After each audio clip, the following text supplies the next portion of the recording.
बड़ी खबर आपके सामने रख रहे हैं। एसआई भर्ती पेपर लीक मामले में ये बड़ी खबर सामने आ रही है। बड़ा खुलासा हुआ है। एसओजी की रिपोर्ट में अपराधियों के रिश्तेदार चयनित हुए थे। हिस्ट्री शीटर की बेटी बन गई थी थानेदार। 55 ट्रेनी एसआई हैं, 130 नकल माफिया जिन्हें गिरफ्तार किया गया। हार्डकोर बदमाशों के बेटा बेटी ने ये पेपर दिया था। तो ये बड़े खुलासे हो रहे हैं। अपराधियों के रिश्तेदार ही चयनित हुए थे। एसआई भर्ती पेपर लीक मामले में ये खुलासा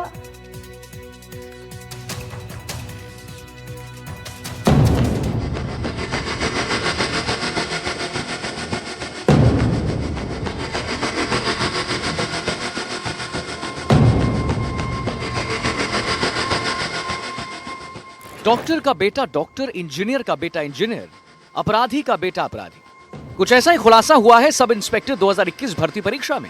यहां रेवड़ी की तरफ से पेपर बांटा और अपराधियों के रिश्तेदारों तक पेपर पहुंच गया।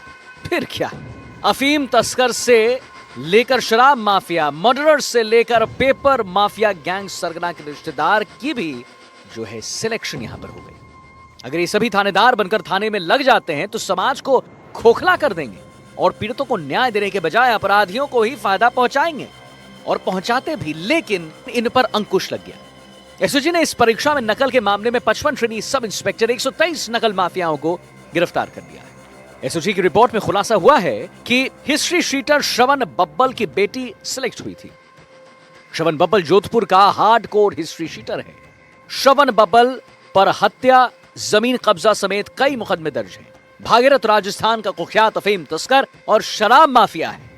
भागीरथ ने जेल के भीतर ही परीक्षा माफिया से सौदा किया। उसने पेपर लीक गिरोह के सरगना भूपेंद्र सारण के भाई गोपाल और तस्कर ओम प्रकाश उर्फ फौजी के साथ मिलकर अपने बच्चों के लिए पेपर खरीदा।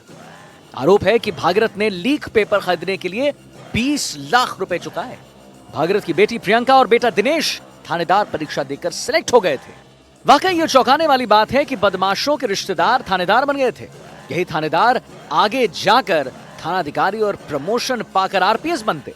इस तरह के अपराधी तत्व से जुड़े व्यक्ति अगर पुलिस में आते हैं ना, तो समाज और देश की सुरक्षा के लिए एक बड़ा खतरा बन जाते हैं। एसओजी ने वाकई सब इंस्पेक्टर भर्ती परीक्षा में सराहनीय काम किया है और सिस्टम को खोखला होने से बचा लिया कम से कम।